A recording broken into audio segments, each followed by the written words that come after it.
Karena itu biar Islam dibully, disudutkan, diberikan stigma negatif, dianggap teroris, radikal, dan lain sebagainya, tetap Islam itu akan jadi supremasi.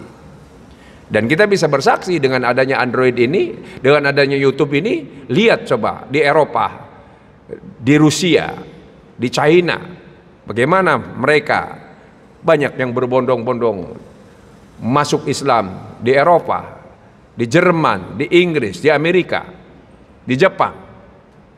Kenapa? Karena Islam itu kebenaran yang hakikiyah. Biar dihalangi kayak apa juga tetap. Orang bertanya, ngapain Allah menciptakan iblis atau menciptakan setan? Untuk apa sih? Justru untuk membedakan yang baik dan yang buruk. Kalau nggak ada iblis, nggak ada setan. Makanya kadang-kala dengan kejadian seperti ini, orang sudah punya, bayangkan kalau manusia murni, di belakangnya tidak ada setan, tidak ada iblis, merencanakan sesuatu yang jahat.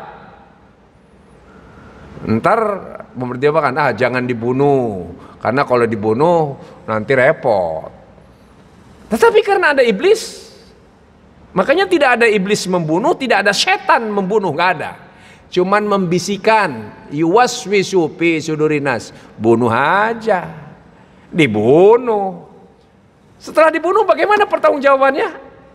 Buatlah rekayasa. Karena kehormatannya ya dilecehkan dan sebagainya. Buat skenario, tapi skenario ada yang janggal, dikejar lagi, berubah lagi. Inilah yang terjadi. Itulah yang disebut wa makaru wa makarallah. Wallahu khairul makirin.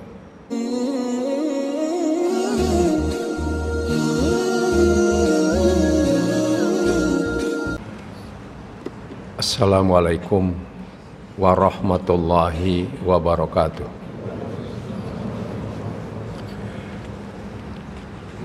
Bismillah walhamdulillah, wassalatu wassalamu ala rasulillah Sayyidina Muhammad ibn Abdillah wa ala alihi wa ashabihi wa man tabi'ahu wa nasarahu wa wala hawla wa la quwata illa billah, amma ba'du.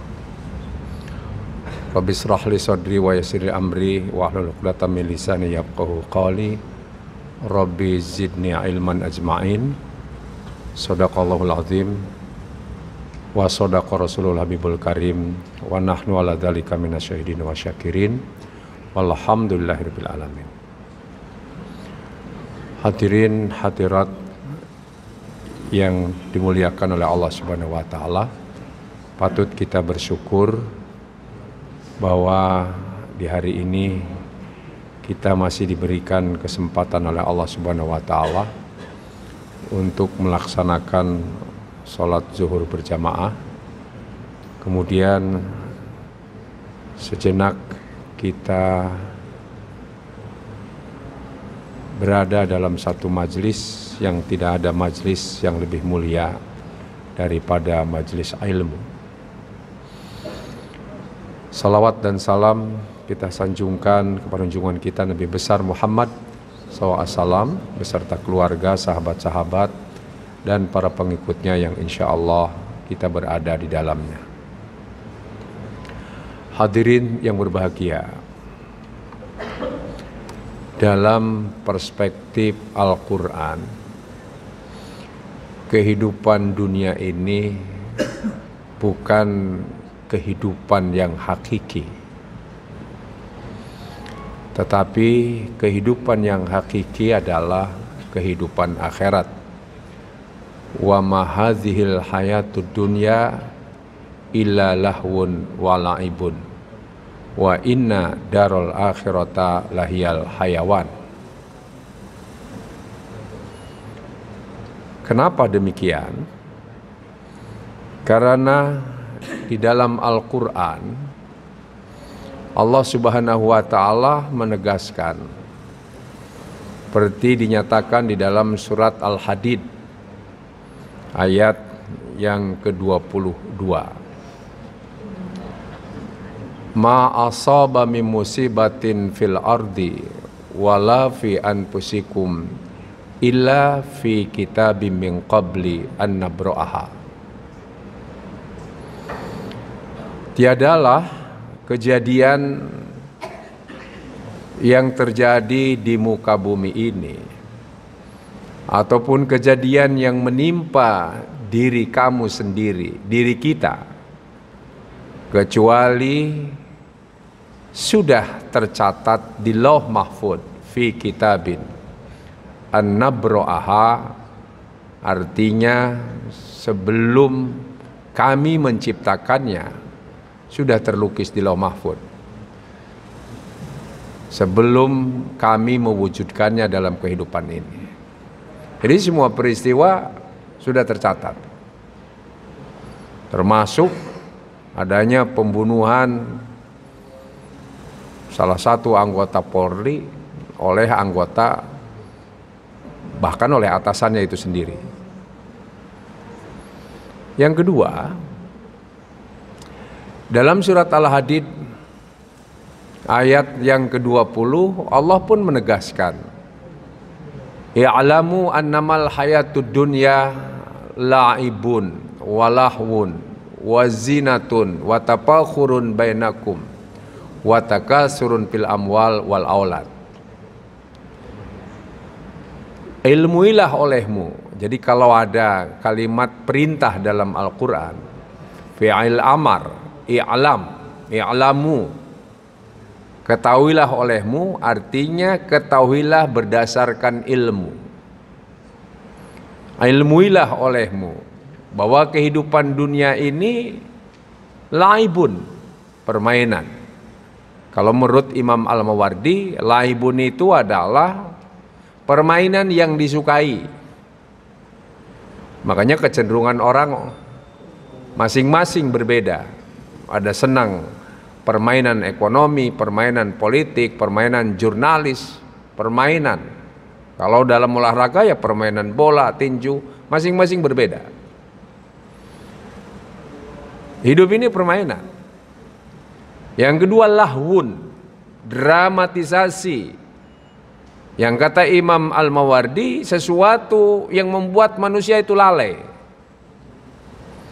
Lalai dengan peran. Itulah sebabnya kalau orang sudah menduduki satu kursi, lalai bahwa kursi itu milik Allah. Qulillahumma malikal mulk tutil mulka man tasya, dan seterusnya. Milik Allah.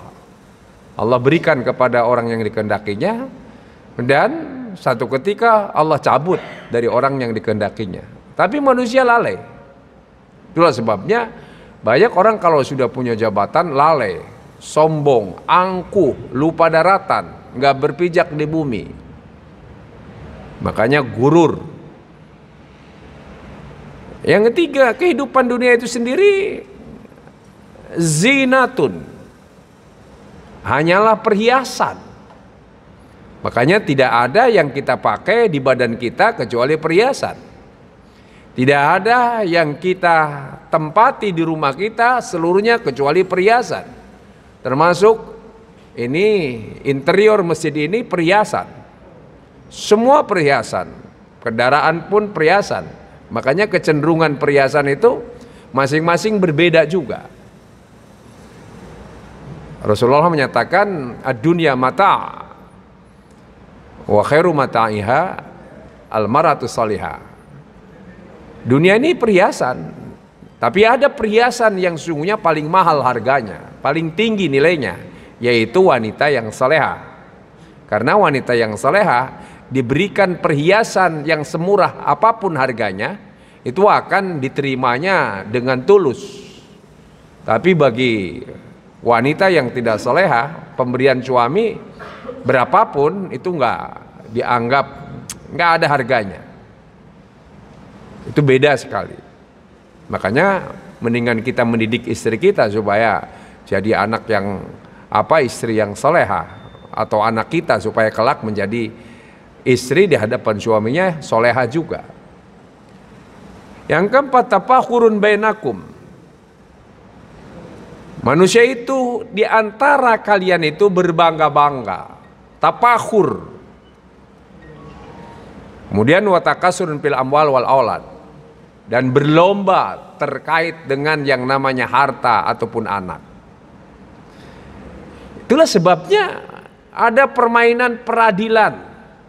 Makanya kalau peradilan itu hakim hanya memutuskan fakta yang diserahkan oleh jaksa penuntut umum. Jaksa penuntut umum menerima dari penyidik. Kalau penyidiknya merekayasa, maka nanti hakim pun pasti keputusannya menurut hakim itu sendiri sudah adil, akan salah, keliru. Ya ini yang akhir-akhir ini mengemukakan ada rekayasa tuh, macam-macam. Jadi bagaimana menghadapi kehidupan yang seperti itu? Ya. Kehidupan yang seperti itu. Karena itu di dalam kalangan ulama al-muhaqqiqin atau al-mutasawwifin, dalam ilmu tasawuf dikenal ada 4 istilah baku yang sesungguhnya itu konsep kehidupan. Satu yang disebut dengan ya hakikat. Hakikat itu al-haqiqatu, al-haqiqah. Yang kedua ma'rifat, al-ma'rifah. Yang ketiga asy-syariah, asy-syariatu, syariat. Dan yang keempat tariqah, tarekat. Orang Sunda bilangnya tarekat. Padahal ini konsep kehidupan dalam bidang apapun. Nah, kenapa timbul fanatisme yang gak jelas di kalangan orang Islam? Karena konsepnya gak utuh. Kalau persoalan hakikat, contoh umpamanya kita lihat orang kadangkala menilai secara zohriah itu orang kaya bahagia tuh. Pesawat jet pribadinya ada 3, rumahnya di mana-mana, mobilnya mewah. Waduh bahagia. Belum tentu, secara hakikat belum tentu. Karena hakikat bahagia itu di sini, bukan lahiriah. Bukan. Dan itu tidak ada yang tahu kecuali diri kita dengan Allah. Karena itu hakikat kaitannya dengan keyakinan, akidah. Contoh, apa yang terjadi, yang menimpa diri kita, hakikatnya sudah terlukis di Lauh Mahfuz. Sudah terlukis di Lauh Mahfuz. Ini harus kita yakini. Tapi lantas tidak boleh melepaskan dari konsep lain.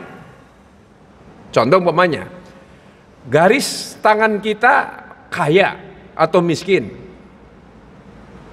Semua orang beriman, orang Islam harus yakin bahwa yang ada di Lauh Mahfuz kita adalah kaya.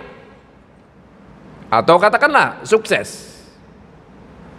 Termasuk siapapun yang mau calon apapun, entah itu calon presiden, calon gubernur, calon wali kota, calon direktur, calon dirut, terus yakin di Lauh Mahfuz itu kalau jajan birokrasi saya dirinya. Hakikat sholat kita diterima nggak oleh Allah? Kita tahu nggak bahwa sholat kita diterima? Nggak ada yang tahu. Tapi kita harus yakin bahwa sholat kita diterima oleh Allah. Bahwa puasa kita diterima oleh Allah. Kita tahu nggak bahwa sholat kita benar seperti yang diperintahkan oleh Allah dan Rasulnya? Secara hakikat belum tentu. Biar kita sudah ihtiyat seperti apa mempelajari hadis-hadisnya. Belum tentu, hakikat hanya Allah yang tahu. Tapi kita harus yakin. Tapi keyakinan kita itu jangan sampai membuat bertentangan dengan aturan Allah yang lain. Makanya umpamanya kaitannya dengan ibadah kita umpamanya. Ibadah insya Allah bahwa ibadah kita sesuai dengan sunnah Rasulullah. Dan insya Allah mengantarkan kita ke surga. Tapi kata Allah dalam surat An-Najm ayat 32, fala tuzakku anfusakum wa a'lamu bimanittaqa. Jangan kalian menganggap dirimu bersih, karena hanya Allah yang tahu siapa di antara kalian yang bersih, siapa di antara kalian yang bertakwa. Itu hanya Allah. Jadi jangan mentang-mentang kita sholatnya 5 waktu dengan khusyuk sampai jidatnya hitam, kemudian qiyamul lailnya rajin, puasanya Senin Kamis dan sebagainya, lantas kita klaim bahwa kita lebih hebat dari yang lain. Tidak. Tapi kita harus husnudzon, optimis. Makanya hakikat itu harus melahirkan optimis. Makanya saya dalam hal ini aliran optimis. Umpamanya Allah menyatakan, Al-Quran menjamin, menggaransi Islam diturunkan ke muka bumi ini akan jadi supremasi. Liyuzhirahu ala dini kulli. Ada dalam 3 ayat. Satu surat At-Taubah 33, kedua surat As-Saff ayat 9, dan ketiga surat Al-Fatah ayat 28. Itu garansi Allah.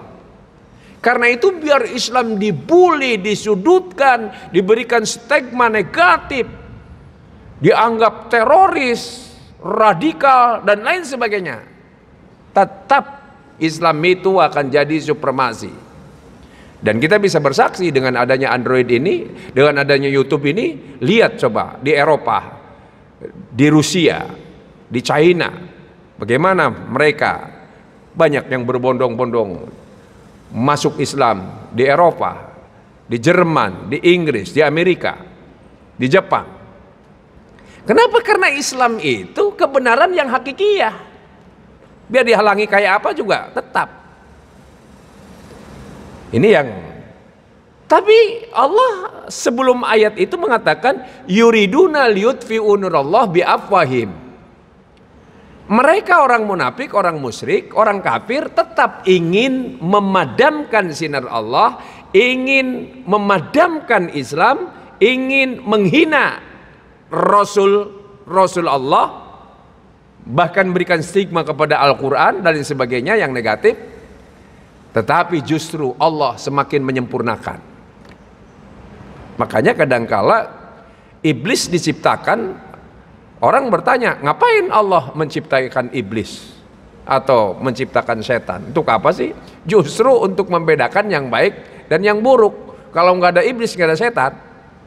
Makanya kadangkala dengan kejadian seperti ini, orang sudah punya, bayangkan kalau manusia murni, di belakangnya tidak ada setan, tidak ada iblis, merencanakan sesuatu yang jahat. Ntar mempertimbangkan, jangan dibunuh, karena kalau dibunuh nanti repot. Tetapi karena ada iblis, makanya tidak ada iblis membunuh, tidak ada setan membunuh, nggak ada. Cuman membisikkan, yuwaswisu fi sudurinas, bunuh aja, dibunuh. Setelah dibunuh bagaimana pertanggungjawabannya? Buatlah rekayasa. Karena kehormatannya ya dilecehkan dan sebagainya. Buat skenario. Tapi skenario ada yang janggal, dikejar lagi, berubah lagi. Inilah yang terjadi. Itulah yang disebut wa makaru wa makarallah. Wallahu khairul makirin. Jadi hakikat itu kita nggak tahu. Makanya kadangkala kenapa iblis diciptakan, hakikatnya kita nggak tahu. Tapi ternyata ini orang sudah terlalu jahat. Kalau tidak terbongkar, kasihan Indonesia, kasihan institusi polisi yang dianggapnya sebagai pengayom rakyat. Tapi ini ada orang jahat. Akhirnya kata iblis, bunuh aja udah. Tuh, ternyata jadi untuk membongkar itu, makanya iblis berjasa. Nggak usah jauh-jauh lah. Iblis berjasa di situ. Jangan usah jauh-jauh. Ingat nggak waktu salah seorang yang pernah jadi gubernur DKI melecehkan Al-Maidah, ya kan? Ya, kan gara-gara dia di Monas kumpul 4-5 juta orang Islam di situ. Ya alhamdulillah bisa kumpul gara-gara dia. Akhirnya gubernurnya nggak jadi, ya kan? Jadi disitulah hebatnya supremasi Islam nggak akan ada. Jadi secara hakikat kita harus optimis terus. Ini satu. Tetapi hakikat itu tidak ada maknanya sehingga orang bisa jadi nekat. Nekat bunuh diri, jadi teroris dan sebagainya. Kalau tidak dibarengi dengan konsep yang kedua, yaitu adanya pemahaman tentang sesuatu. Ini yang disebut dengan ma'rifah. Makanya pintu surga yang pertama babul ma'rifah. Jadi pintu surga yang pertama itu pintu pemahaman. Sehingga dalam pergaulan masyarakat aja, kalau ingin damai itu indah. Gimana supaya damai masyarakat? Dalam surat Al-Hujurat 13 kan jelas konsep Islam itu. Ya. Lita'arafu. Agar manusia itu saling mengenal satu sama lain. Bagaimana supaya mengenal secara detail? Sering dialog. Saya di kampung nih dulu. Karena nggak mengenal tetangga desa, pokoknya kamu kalau gede cari jodoh itu jangan dari desa sebelah itu. Di situ desa itu banyak ahli santet katanya. Jangan, karena tidak paham. Ya mungkin kalau sekarang jangan nikah sama orang bule, karena orang bule itu materialistis, sekuler. Itu namanya mengeneralisasi. Padahal sekarang udah terbuka di YouTube.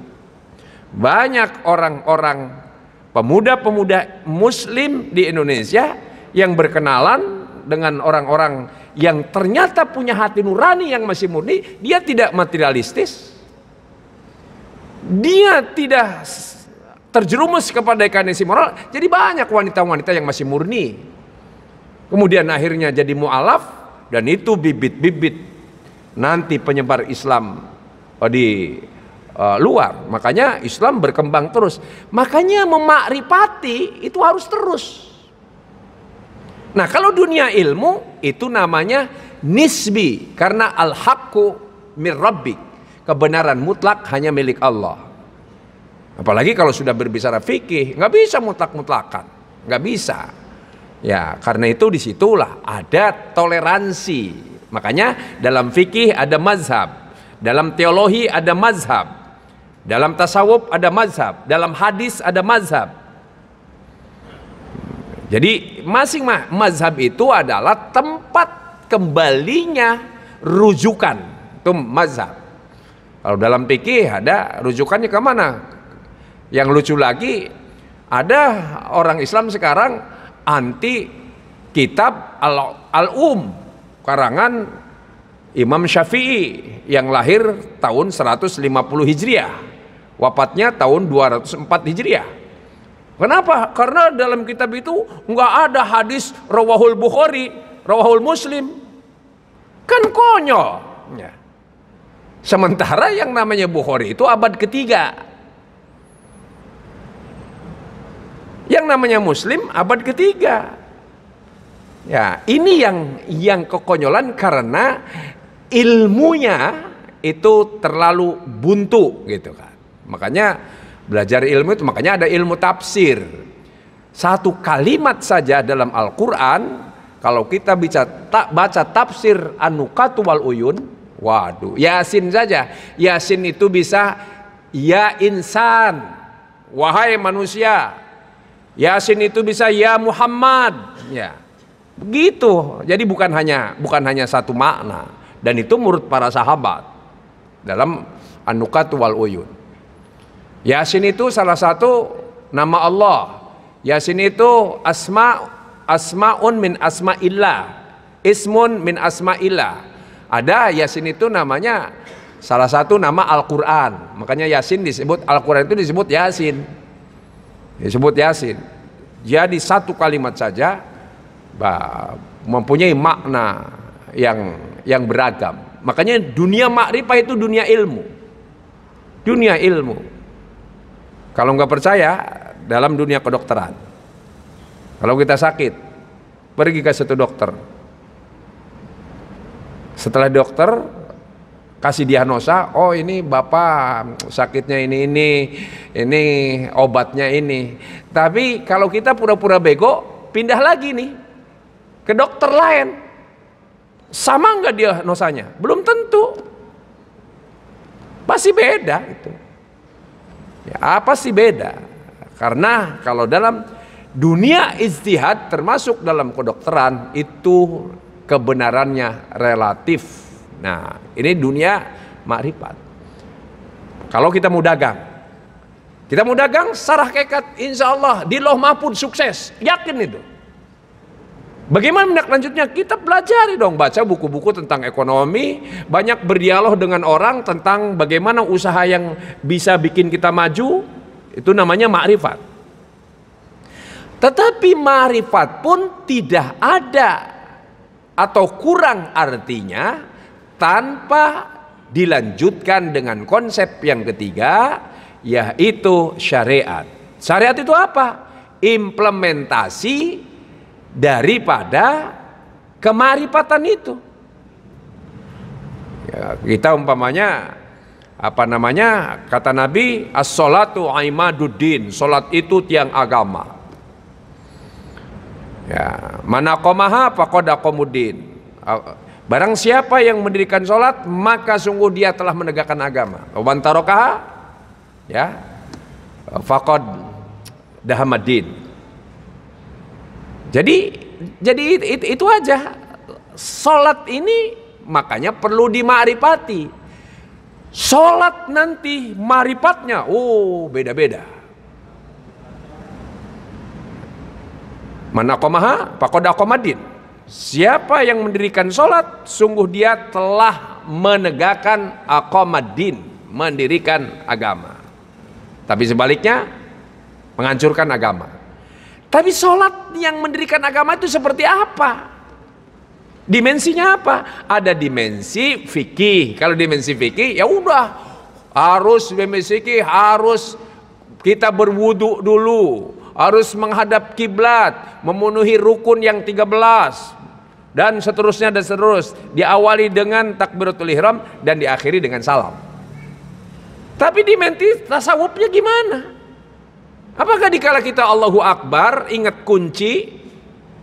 Dikala Allahu Akbar ingat kerjaan? Dikala Allahu Akbar hatinya kemana-mana, otaknya kemana-mana? Itu dalam pandangan ulama-ulama al-muhaqqiqin itu namanya enggak khusyuk. Makanya dalam kitab Ihya Ulumuddin saja Imam Al-Ghazali mengartikan kalau umpamanya la taqrabus sholata wa antum sukara, jangan kamu mendekati sholat dalam keadaan mabok. Dimaknai oleh Imam Al-Ghazali bukan sekedar mabok, kita mabok karena minum minuman khamar, termasuk mabok cinta, hubud dunya.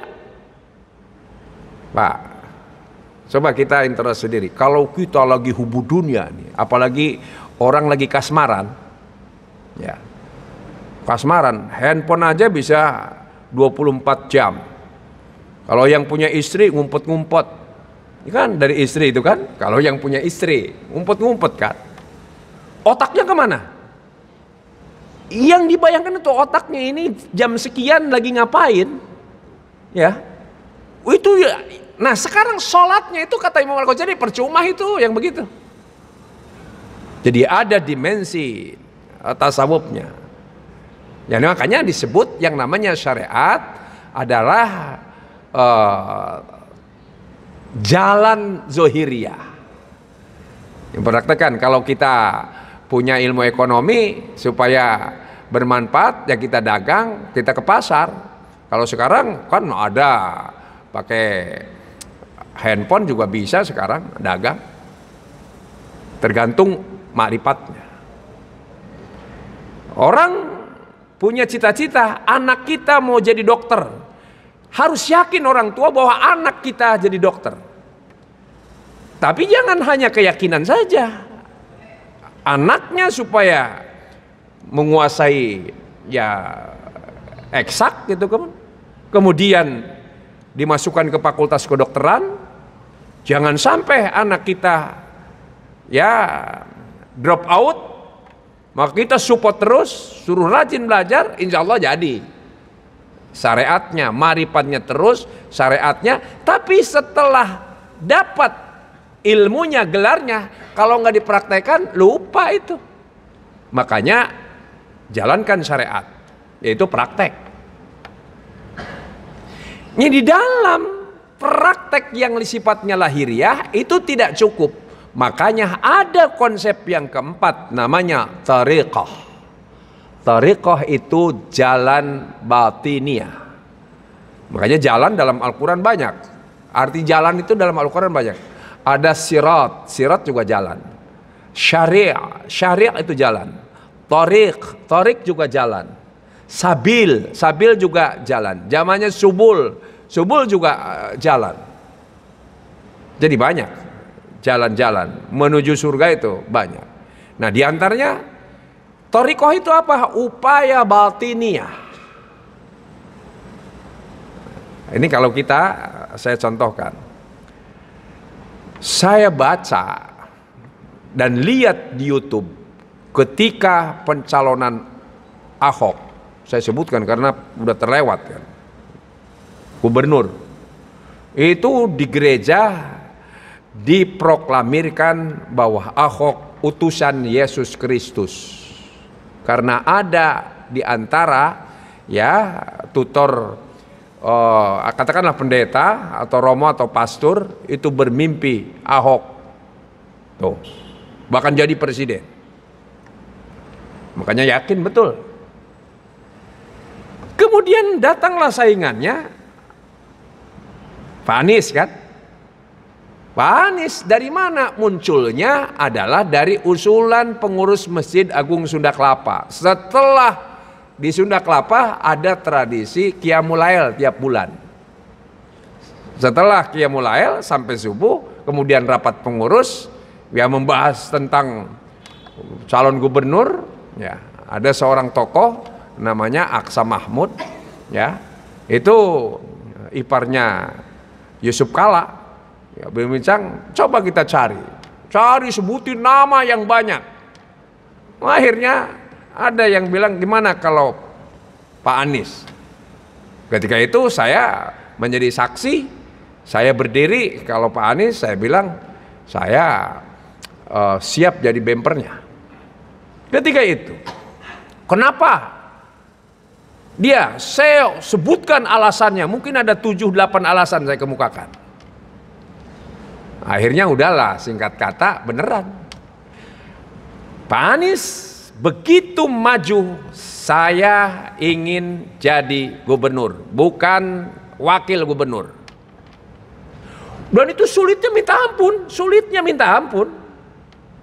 Ya, awalnya partai yang mau mengusung pun diambil oleh orang.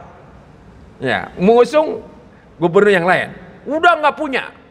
Tapi alhamdulillah ada partai yang mengusung. Tapi kuotanya kurang. Datangi lagi. Walhasil sampai yang tadinya sudah diusulkan oleh partainya jadi calon gubernur mengalah jadi wakilnya. Jadi yakin tuh. Pak Ahok yakin, Pak Anies yakin kan? Yakin bahwa di Lauh Mahfuz itu dirinya. Tapi itu nggak cukup. Dilanjutkan dengan namanya ma'rifat, pemahaman birokrasi, pemahaman politik, pemahaman psikologi massa, pemahaman pokoknya berbagai hal yang berkaitan dengan persoalan posisi gubernur, termasuk birokrasi dan sebagainya. Ini dua-duanya oke juga. Pak Anies pernah jadi menteri, ya kan? Ahok pernah jadi bupati kan? Berarti birokrasinya sama-sama kuat. Marifatnya yang satu bahasa Inggrisnya oke, yang satu bahasa Inggrisnya oke. Marifatnya sama. Sama-sama kuat nih, keyakinannya kuat. Yang ketiga, syariat. Syariat itu apa? Kampanye. Buat tim, dana. Nah, dalam syariat Pak Anies kalah. Karena duitnya kurang. Beneran itu, duitnya kurang. Oh, yang satu kan sembako disebar. Ini kan syariat. Iya kan? Ustadz-ustadz yang imannya tipis diumrohkan. Ya. Oleng kan? Ya, sehingga nggak peduli. Pokoknya surat Al-Maidah nggak direken. Enggak, kalau urusan kepemimpinan nggak ada kaitannya dengan iman, dengan agama, kan begitu, diumrohkan. Syariat kalah. Kalah. Tapi ingat ada yang keempat. Apa itu thariqah? Bermunajat kepada Allah secara batin. Pesantren-pesantren mendoakan, istighosah. Kiai-kiai di mana-mana di masjid-masjid, qiyamul lail mendoakan. Itu di minggu tenang Allah balikan orang yang masih ragu-ragu. Orang yang tadinya fanatik dibalikan. Padahal akhir survei pun Pak Anies kalah. Ada ayat mengatakan, lau anfaqta ma fil ardi jami'a ma'alabta baina qulubihim walakin Allah allafa bainahum. Kalau sekiranya manusia mengerahkan semua harta untuk melunakkan hati manusia, menjinakkan hati manusia, nggak bakalan bisa. Nggak bisa, biar hartanya bertriliun nggak bisa. Tetapi hanya Allah. Makanya kalau mau menjinakkan hati manusia, ya mintanya kepada Allah. Termasuk bapak-bapak kalau menjinakkan hati istri supaya mengizinkan kita punya yang kedua, itu harus thariqatnya harus kuat. Beneran ini. Ustaz, iya, thariqatnya harus kuat. Kalau enggak thariqatnya enggak kuat, wah kita dimarahi ya. Ya bisa-bisa berantakan rumah tangga, kan gitu kan. Tapi sebaliknya kalau istri mau menjinakkan suami supaya enggak bisa bertekuk lutut di hadapan istri, thariqatnya harus kuat. Sehingga suami itu mau nikah lagi kasihan sama istri. Allah yang memberikan rasa kasih sayang. Jadi saya ngasih nasihat sama ibu-ibu juga kalau dalam pengajian begitu, jangan pergi ke dukun. Karena dukun itu lebih banyak yang palsu daripada dukun yang benar. Kalau dukun yang benar itu kalau datang kasih nasihat, paling dikasih air putih, kemudian dibaca doa dulu, baru begitu. Tapi kalau sudah ada syarat-syarat, ini pasti palsu. Beneran itu pasti palsu. Kalau udah harus syaratnya, aduh ini ibu kalau melunakkan hati bapak mudah sesungguhnya. Cari ayam yang hitam, matanya hitam, kepalanya hitam, kakinya hitam, kukunya hitam. Pokoknya ibu carilah. Kasih waktu 1 bulan, keliling, pergi ke pelosok-pelosok Tangerang, pergi ke pelosok-pelosok, wah udah ke Serang, udah kemana, ke Banten, nggak dapet, balik lagi. Maaf Pak, nggak dapet. Oh ya kalau begitu biar saya yang nyari, tapi harganya 5 juta. Kena dia tuh kan? Kena itu. Itu hebatnya dukun kan di situ. Makanya ada juga yang membongkar orang sulap dibilang ya ahli pengobatan. Itu sih sama tukang sulap merah. Itu berarti dia punya iman itu. Padahal dia kalau cari duit pura-pura jadi sakti kan bisa. Nah, disitulah sesungguhnya bahwa kemampuan itu harus diarahkan untuk menuju akhirat. Jadi thariqah, dengan thariqah ada bukti. Saya baru buka YouTube, teman saya ngirim, ada wawancara seorang tukang sihir Rusia perempuan. Dia sudah praktek lama tentang ilmu sihir. Ternyata mensihir orang Islam itu susah, kata dia. Kenapa? Karena orang Islam itu Tuhannya dibawa kemana-mana. Bukan hanya dalam sholat, tetapi ke kamar mandi dibawa sholat. Makanya doa dulu kan? Ya. Keluar kamar mandi, mau keluar rumah, baca. Ya. Ini tawakkaltu 'ala Allah, la haula wala quwata illa billah, dan seterusnya. Jadi kemana? Baca bismillahirrahmanirrahim, la yadurru ma'asmihi syai'un fil ardi wala fis sama wa huwa samiul alim. A'udzu bikalimatillahi tammati min syarri ma khalaq. Begitu. Susah kata. Itu balik dan itu dipraktekkan. Tapi kalau non muslim gampang katanya. Kenapa? Karena Tuhannya hanya di tempat ritual mereka. Udah di luar nggak dibawa tuh. Itulah kekuatan thariqah. Kalau kita berthariqah, bagaimana Posad kalau ada thariqah Naqsabandiyah, thariqah Sajilah dan sebagainya, itu namanya sudah ilmu, disiplin ilmu. Tetapi yang dimaksud thariqah dalam persoalan ini adalah upaya batin, ya, dengan kita banyak puasa, banyak berzikir, qiyamul lail tengah malam, bermunajat, dikala kita merintis usaha, kita harus terus minta petunjuk. Kenapa? Karena Allah sendiri mengatakan, walladzina jahadu fina lanahdiyannahum subulana. Kalau kita bersungguh-sungguh dalam satu masalah, bersungguh-sungguh di jalan Allah, Allah akan buka jalan-jalan yang banyak. Sebaliknya, ya, fa in zagu azagallah qulubahum. Kalau kamu berpaling, hatimu berpaling, maka Allah dorongin, bunuh aja udah. Makanya jangan suka kita berpikir jahat, karena Allah akan mendorong, punya perangkat. Siapa itu? Setan, iblis. Makanya kalau sudah jadi iblis, manusia jadi iblis, lebih jahat daripada iblis itu sendiri. Kalau menurut Imam Fakhruddin Ar-Razi, al-hasidu asyarru min iblis. Orang iri itu lebih jahat daripada iblis. Kenapa? Kalau iblis nggak ada yang ngebunuh. Iblis itu cuma membisikkan, tok. Makanya kalau setan, anak buah iblis, ya, supremasi prestasi yang dianggap hebat oleh iblis bisa memisahkan suami istri, itu baru the best. Itu kenapa? Karena kalau sudah rusak rumah tangga, biasanya anak-anaknya udah oleng, nggak keruan-keruan. Nah, itulah makanya rumah tangga entar menyimpang lah, entar istrinya nyeleweng lah, dan macam-macam.